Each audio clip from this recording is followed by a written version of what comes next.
ростгӯям ё дурӯғ?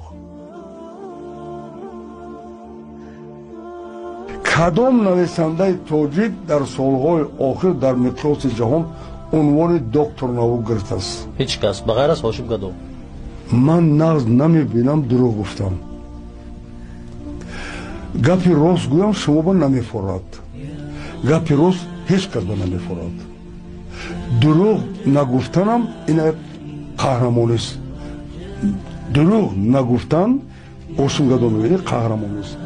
э бародар, мана нигоҳ кун, оби дидам баромесад, дилам ба миллатам месӯзад. дар турма бузургвори рус Чернишевский Фирдавсӣ мехонд. тамоми бузургони ҷаҳон, Гёте, бузургони ҷаҳон, Ницше ва ғайраҳо аз адабиёти мо сар таъзим хам карда омӯхтагиянд. имрӯз миллати ман дар Россия гастарбайт хонаи як кампирро туалетша мешӯяд. агар хат занед, пеши худо ба ҳар дуя ҷавоб метиҳед. ман намехоҳам ки тоҷики ман ин хел хору зор шавад.